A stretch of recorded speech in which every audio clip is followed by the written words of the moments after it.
Apparently the Premier hasn't read our 10-year, $50 billion debt-free capital plan. I'll make sure to send her a copy. Send it over. Mr. Speaker, the Health Minister just keeps making a mess of things. You remember how he bungled the closing of the Carmen Gay Senior Centre, then blamed AHS for a communication mess.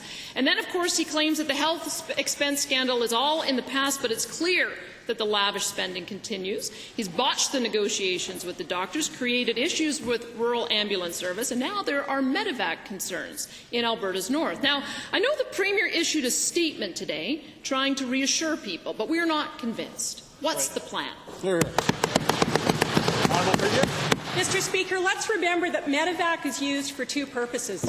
It's used to provide emergency support for patients, and it's also used to allow patients to commute with their doctors when they're already in the healthcare system to Edmonton for treatment. And, Mr. Speaker, the Health Quality Council gave us a very specific plan with 18 points, 18 recommendations, Mr. Speaker, that we have followed completely to ensure that medevac in Northern Alberta continues to be available and safe and will support families. And, Mr. Speaker, the worst thing that we can do, and unfortunately we continue to see it, is to fearmonger and scare people. It is not necessary, Mr. Speaker. The Health Quality Council has said medevac will work, and we have confidence that it will, Mr. Speaker.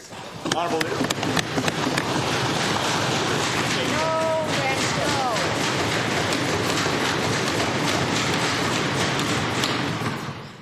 Still going to try to seek some clarity, Mr. Speaker, given the release from the Premier that says this.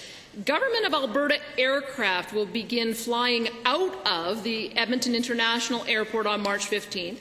And given it also says that government employees will no longer be boarding flights at City Centre Airport, it makes me wonder, will government planes full of cabinet ministers still be landing at the Edmonton Municipal Airport?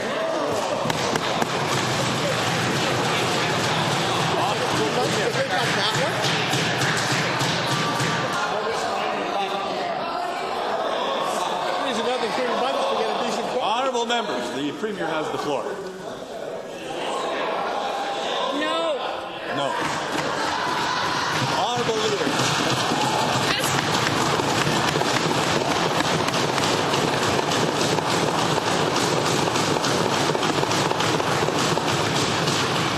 Mr. Speaker, you have to understand that we often have these lawyerly nuances from our Premier, so I just want to get a firm commitment because the Premier's statement wasn't really all that clear. So firm commitment that all government aircraft will end service in and out of the City Centre Airport on March the 15th.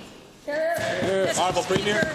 This question has been asked. This question has been answered. The statement has been made for the past month. This is simply another example of wasting time in this legislature, Mr. Speaker, on issues that are not directly related when the information is clearly available, Mr. Speaker. However, what I would suggest is that if the opposition is concerned, maybe they'd like to send one of their researchers out with a camera to start taking pictures from the 15th to see whether or not what I'm saying is actually the truth.